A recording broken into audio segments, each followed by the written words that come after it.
knowledge is not power. Knowledge is potential power. Knowledge is trumped every day by execution. And if you really want to change your life, you can't let the learning you have here lead to knowledge or become an idiot.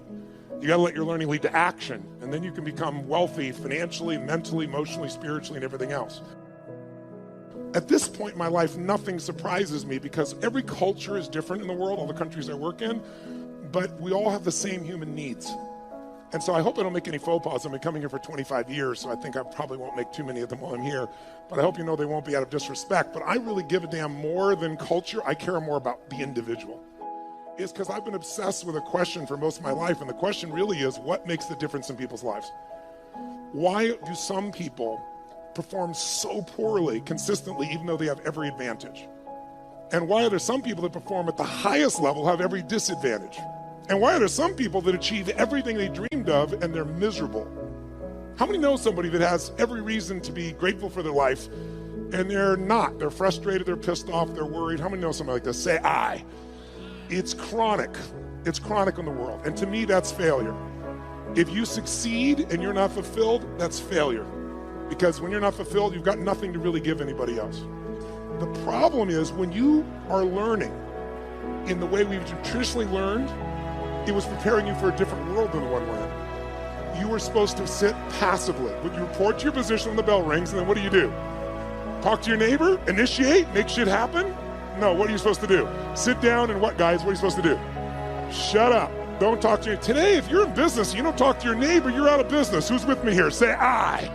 If you wait for someone to tell you what to do in business, it's over. Your competition has taken you. So we live in a different world, and here's the problem. You're still learning the way you were taught to learn. So right now, you're all being very nice to me. I have no complaint. You're being very sweet, but you're sitting in a passive state. And let me explain why that's difficult. Who's ever done this? How many of you have ever gone to an environment where you learned something? Could be a university environment, could have been a business environment, could have been a seminar, and you learned something you truly thought was extremely useful. It wasn't somebody selling you. You're like, this is good stuff. This will change my business. This will change my life. And you were excited about it. And then you went home and you never actually applied a frickin' thing that you learned. Who's ever done this before? Raise your hand and shout, I. Who's done this more than once? Say, I. Who still feels intelligent? Say, I. You're confused. Now, I've done the same thing in the past, and I had to figure out what's the problem here. How could I be this devoted, dedicated guy, commit my money, my time, my energy, go to these events, work my tail off, take lots of notes, and then not apply it?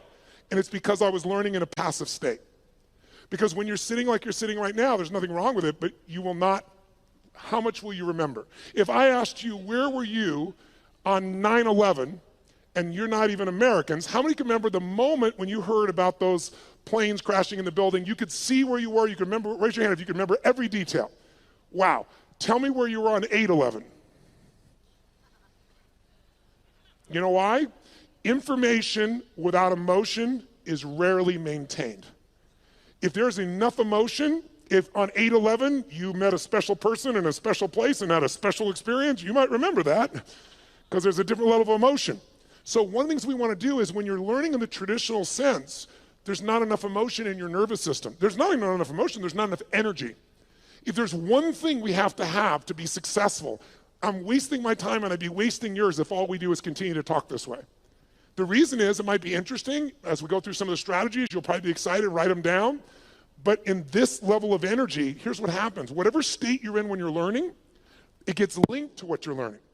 So if you're sitting here and you're really comfortable and you're kind of enjoying this and going, wow, this is pretty good, or wow, that's really interesting, or that could be really valuable, or damn, he has big teeth, or whatever you're thinking right now in your head. If you're doing that in a passive state, then later on when you go to do something, you go, yeah, I'm really going to do this. This is really going to happen. And there's just no energy for it. So the less energy you have, the less likely you follow through and use something. How many follow here? Say I. And so, but some of you might say, yeah, but Tony, I've been here 2 days and it's great to be here with you, but I'm a little tired. It's late in the day, that type of thing. What you got to understand is this, as a business owner, as a professional, as somebody who's going to be the best in the world at what you do or believes that you are, there's nothing more valuable than energy. Nothing moves without it. And the lower the energy, low energy, things break down. High energy, you can build, you can create, you can do anything.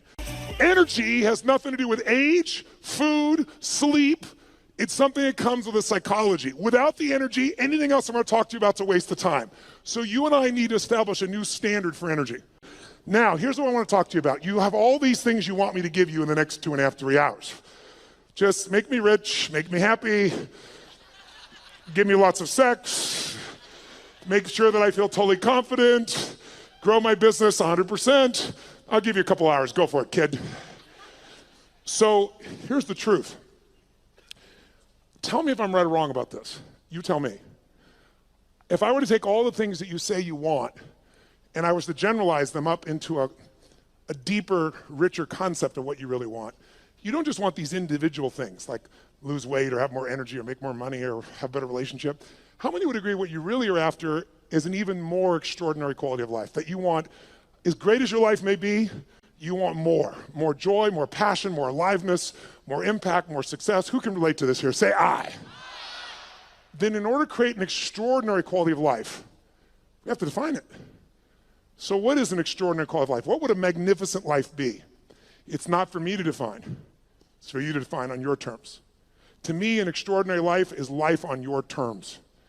What would it look like if you really, truly, without bullshit, without exaggeration, could look yourself in the mirror and say, holy shit, look what I created. Look at the life that I've created. Now, some of you truthfully could do that now. You just don't do it enough. But I know you want more, so let's look at how to do that. I would say to you, there are 2 master skills. I invite you to write them down. 2 fundamental skills that you have to master to have an extraordinary life that lasts. It's like getting rich. Anybody can get rich. Staying rich is a different thing, right? And I don't just mean financially rich. I mean emotionally, spiritually, physically, relationship rich, all the riches that are available to us. What are the 2 skills? The first skill is the science of achievement. The science of achievement. And notice I said science. The reason is because achievement is a science. And anyone can learn it. It doesn't matter your age, it doesn't matter your background, it doesn't matter anything. The only thing that limits you is limiting beliefs. But once you figure out the science, for example, I just spent the last 4 years interviewing 50 of the most brilliant financial minds on the planet, all people who are not part of the Lucky Sperm Club, meaning they actually earned it themselves. They started with nothing, and they built billions of dollars, and I want to see, was there common denominators? And there were. And if you practice what they teach, which is what I put into a book, if you do it, there's zero question what you do. I applied what I've learned the last 4 years and tripled my net worth, which was already extremely high. And it all just came from applying what I learned. Because I went to the very best on earth, success leaves clues, figured out what they're doing, did it myself, and I teach other people too as well. Your body, we're all unique biochemically, but not that unique. Meaning there's certain fundamentals related to health, vitality, and energy. There's certain laws. If you violate those laws, you're gonna have low energy and you're gonna have dis-ease in your body. That's what disease is, dis-ease, right? If you align with them, you're gonna have enormous amounts of energy and you're gonna have an extraordinary life because you'll have the energy to make it happen. But those are principles, there are laws. You violate them, you pay the price. Whether you like it or not doesn't matter. Your beliefs don't matter. What matters is those are the rules. Now, all of you in this room, my bet is, have achieved a hell of a lot, or you wouldn't even come here. The people that need something like this event the most rarely come. The people that are already successful, to some extent, they want more. They've got momentum, that's why they come. But let's point out real fast what does it take to achieve. I want to give you what I believe, and you tell me if this is right or wrong, and maybe the best way to do this is to measure it. So I want you right now to think of something that you've achieved in your life that once seemed difficult or impossible to you. Something that once seemed like it was a pipe dream, like it would be impossible, but today it's in your life.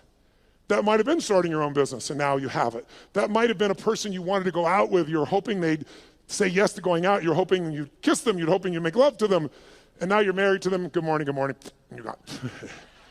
Law of familiarity, right? But it was once a dream, it was once like unbelievable, it seemed impossible. Maybe it was earning a certain amount of money.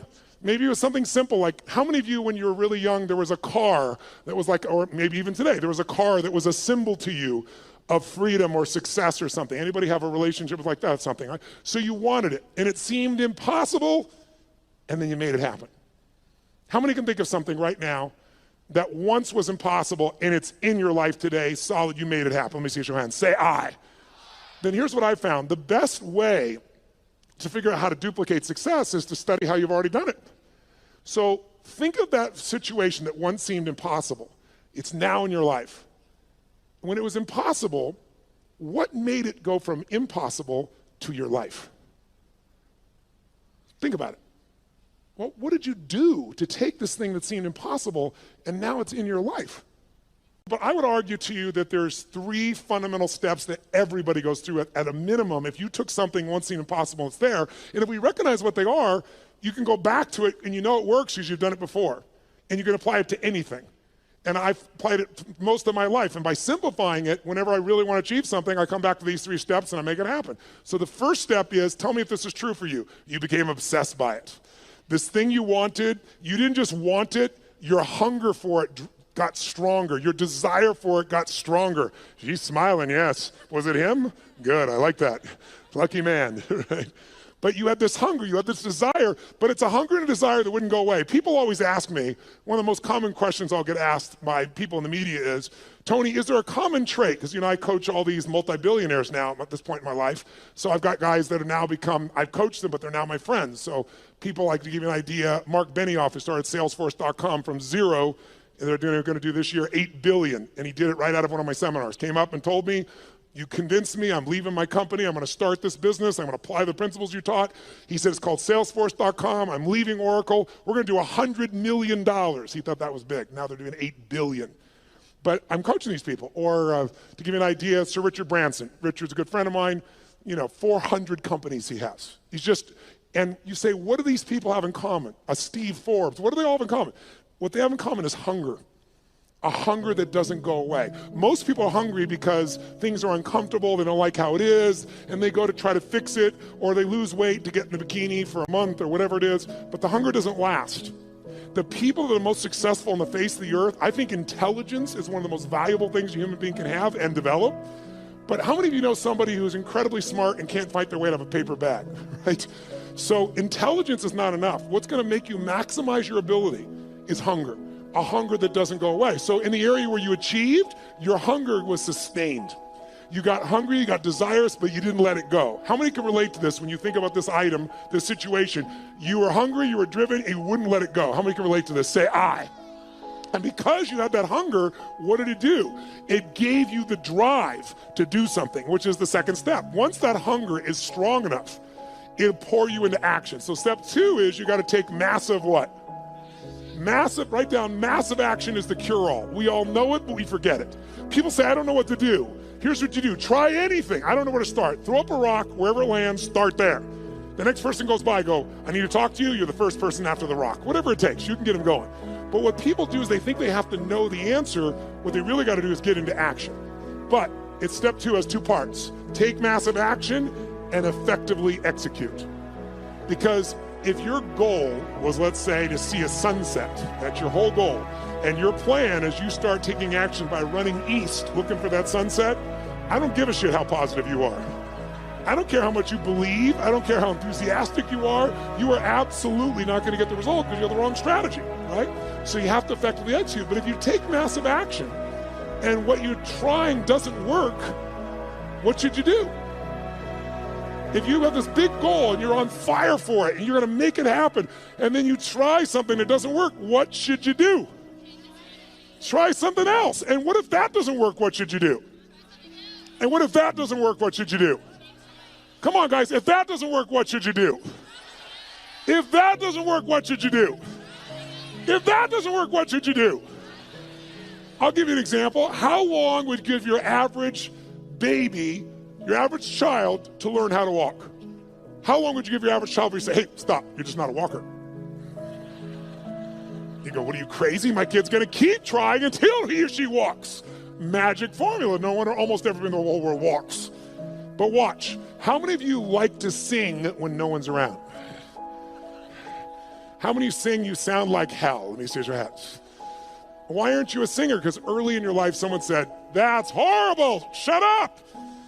That's terrible, don't do that anymore. You're not a singer, and you believe them.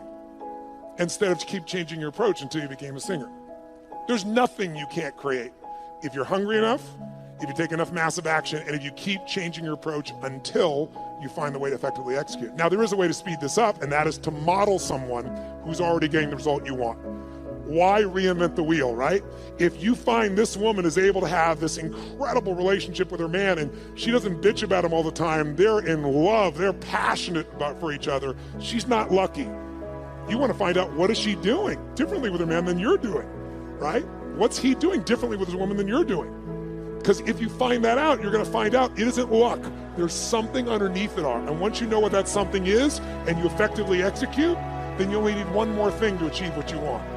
And that's grace. Or some people call it God. Some like to call it luck. But there is an amazing thing I've learned in my life. The harder you work, the more focused you are, the more committed you are, the more flexible you are, the more grace tends to come to you. And the more you acknowledge grace in your life, that no matter how hard you and I work, there's still grace that we've been born in this time in human history. I mean, there wasn't a better time in your life or any lifetime to be an entrepreneur than there is today. There's more resources available at your fingertips, it's in your pocket, for God's sakes, than ever existed in the history of the world. And it's going to change every aspect of your life, and you want to be ready to take advantage of that. But it's really hard to take advantage of things when you're busy not noticing all the grace that already exists. I found when you acknowledge it's there. Who can align with this? Who's ever felt that sense of guidance or grace in your life?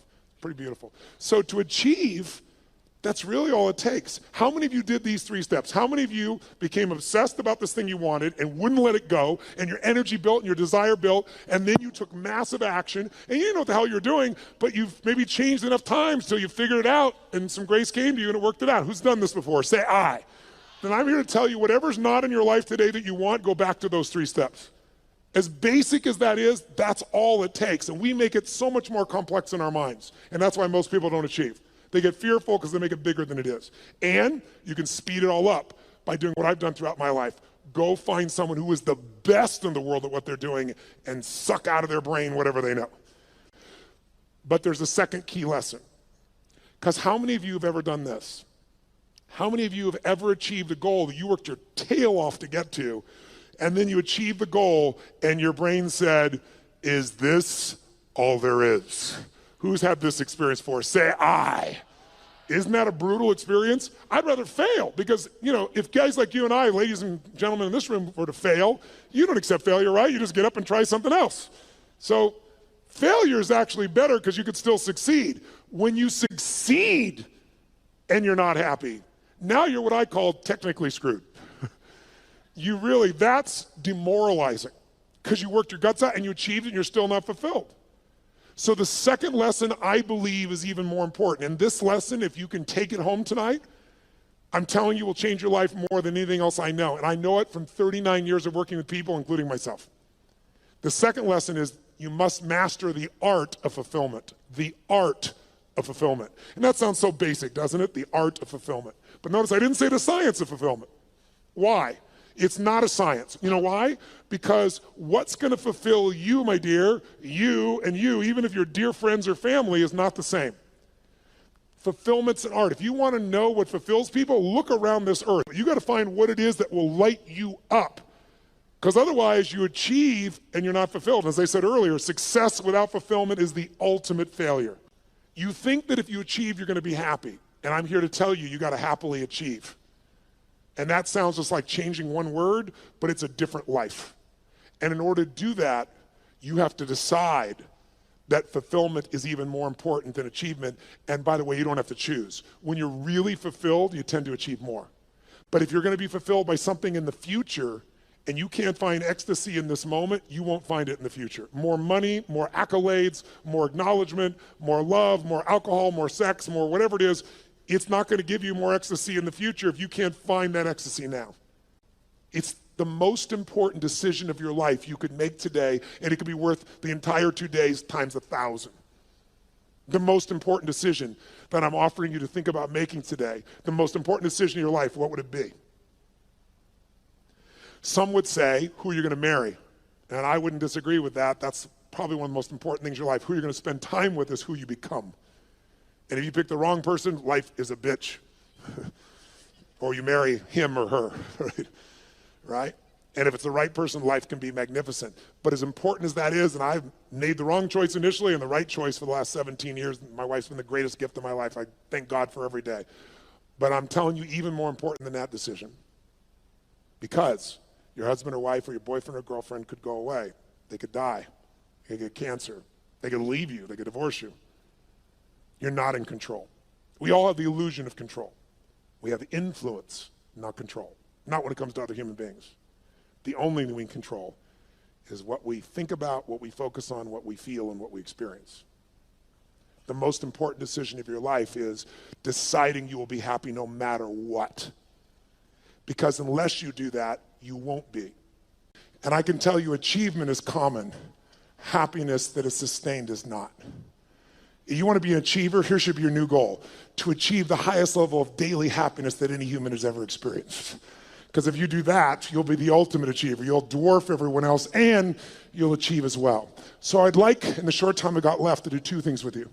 I'd like to give you some tools, more tools for changing your states. You live in a beautiful state. How many like to do that? Say aye.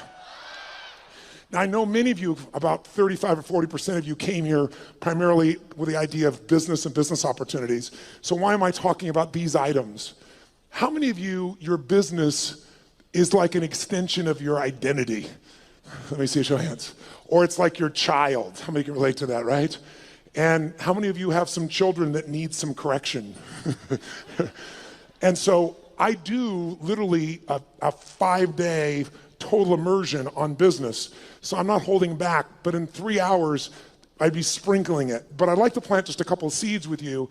And there's a unique opportunity that I'll tell you a little more at the end that the Australian government has created, that if you're an Australian citizen, who's an Australian citizen here? Awesome. You can go through my business mastery program and my Unleash the Power Within. One affects your psychology, one does every aspect of business. My promise out of the business mastery program is simple. If you don't have $1 million of value out of day one, you can leave on that point. You can even take your notebook with you. Nobody leaves. I've been doing this. I help people grow their business 30 to 130% like clockwork. And I'm talking about businesses like a company called HomeX, the largest home builder in Mexico. They directly relate to us, $750 million of increase in the last 24 months. Or a chiropractor's got 2 members of his staff, an army of 2, and he's doubled his business in the last 9 months, right? That's what I do. My greatest skill, and how do I do that? It's like how I've built all these businesses, but it started with one understanding that I want you to have, and it's why I focus today on achievement and fulfillment, because if you look at any business and you want to know what the chokehold is on the business's growth, it's always the owner. It's always the leader. Because the chokehold is in the form of your psychology and your skills.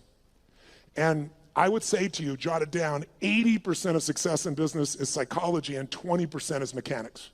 Now, don't get me wrong. I'm a big believer in strategies because I know one strategy can save you a decade of pain. One strategy can make you $1 million. But if you have the strategy, how many have had lots of strategies in the past and then not followed through? Who's done this before? Say aye. That's why your psychology is the most important part. So I'll give you the details at the end, but I want to plant the seed with you. If you want to grow your business, you've got to grow. There is no business that's going to grow dynamically and consistently and give you huge levels of financial and emotional and spiritual rewards without you growing.